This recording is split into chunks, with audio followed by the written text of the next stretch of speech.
Hey guys, welcome to the 8 GB RAM upgrade on my MacBook Pro.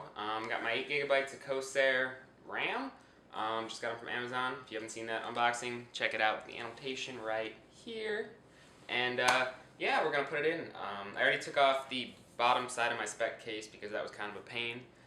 And now I'm gonna unscrew these screws really fast. So let's do it.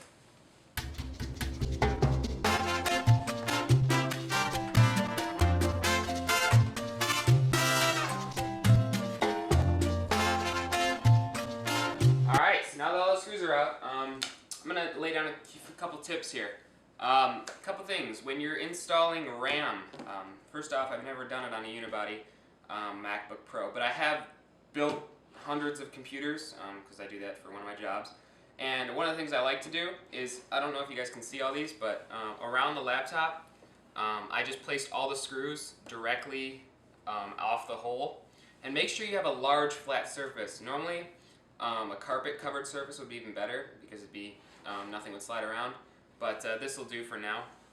And just make sure that you keep all the screws lined up so you know exactly where they go, because like Apple, you can't just get replacement screws easily. I mean you can, but you have to order them and that's not fun. So let's just take off the bottom here. That's the best way to do this.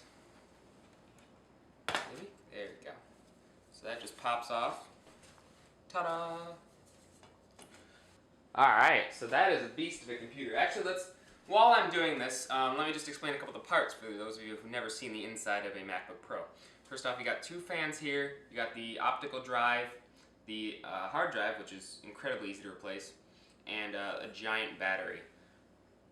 This actually looks really slick. It's amazing how electronics every single year can just get so much more advanced and so much better. Now here we should just be able to, there we go, pop those sides out and this one will come out. So there's the 2 GB stick, and then we just do it the next one too, and that should come out as well without an issue. Hold on.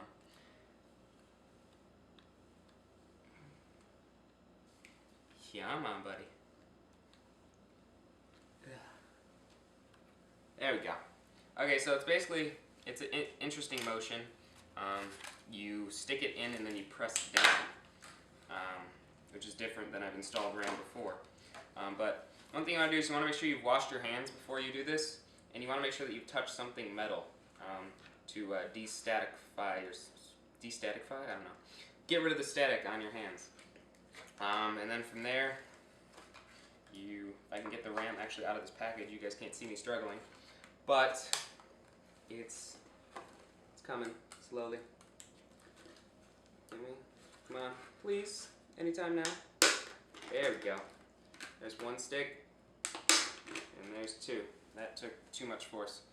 Alright, so label sides always go up, and you'll notice that with DDR3 they always have one notch, and the notch will always line up to the slot. So, basically from here you just press it in, and then you push down. Apple makes it really easy. I mean, the unibody design is fantastic, and this motherboard is a lot nicer to deal with. My old MacBook, you would have to take out the battery, and then you'd have to remove this little slot, and then you would have to push them in really hard. That RAM tutorial upgrade, or that RAM, I think I still have it on YouTube, but it took some effort. And voila, I mean, it's that easy. Oops, hold on. I lied. That one wasn't pushed in all the way. But yeah, make sure there's no gaps or anything. That's another thing I should have mentioned. And try not to touch the circuitry too much. And you should be good. But yeah, just make sure you push it in, push it down. They lock in place. I mean, there's a little bit of but that's about it. So yeah, while I'm at it upgrading this, I thought I'd mention my next upgrades. They're probably going to be, I'm going to remove the optical drive and put in a SSD. Or flop these, one of the two, with one of, can't remember what it is, but they have a kit to do it, and I really want to do that because I don't really use the optical drive that much, and if I do, I can just plug it in via USB, and it would work fantastic. And instead, I would get a much faster Mac overall, and I don't use CDs as it is, unless I'm burning one for the car. So, now that that is done, everything looks normal. You on the piece of aluminum, just like that. It should fit just like it did before. And you screw this bad boy back up. Quick tip here I thought I'd mention as I finish up here is you try and use a magnetic screwdriver. Most screwdrivers nowadays are, but you'll notice that the screws are actually metal, and the MacBook is not, so it's not an issue, and it makes screwing things in a hell of a lot easier. And these long ones, you can just stick them in before you screw them down, because the threads are at the bottom, not all the way through. Another nicety right there. Make sure they're nice and tight. Don't do it too hard, because you don't want to strip them for future upgrades. And yeah, that's really about it. Try not to hit your screwdriver on the Mac and ruin its nice aluminum finish. What other tips can I give you? Oh, always keep your old RAM. The RAM that came with it, it's the stock RAM.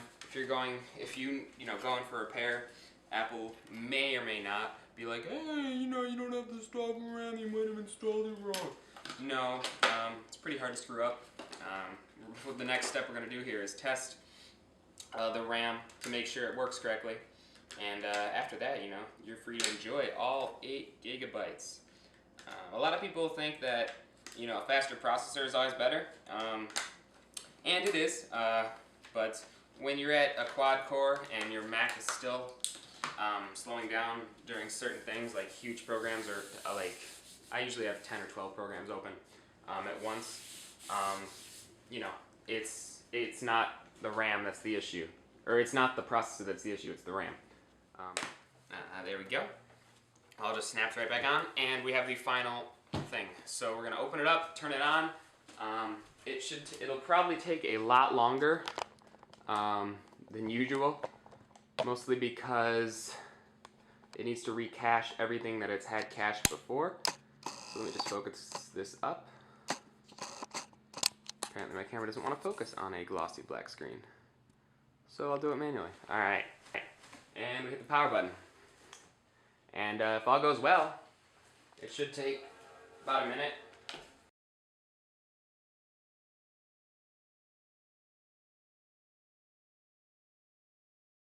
My rambling. Let's see if it actually recognizes the 8 gigs. So we'll go under Apple, go under About This Mac, and there we go. I don't know how well you can see that, if you can see it at all, but here, I'll make it so you can see it. There we go. There we go.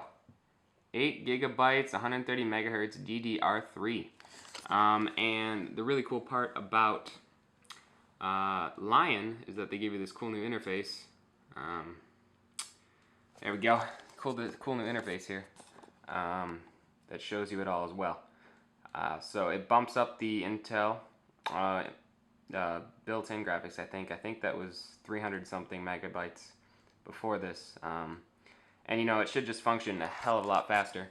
I should be able to open up Aperture and Final Cut Pro X without a problem. So that's really nice. So hopefully after watching my video on how to install RAM on your brand new MacBook Pro or MacBook, you can have the performance you need without the cost up front. Like I said, $30 or $39.99 on Amazon. So if you guys want to get cheap RAM right here, click, click. And yeah, it's a great deal. Your computer will be a lot faster. It's noticeably faster. It's not just in the background faster. So yeah, once again, hopefully that helped you. Hopefully you were able to install your RAM by yourself without any issues. If not, leave a comment below with your issue, and maybe I can help you out. Thank you for watching. Thanks for subscribing. See you guys in the next video.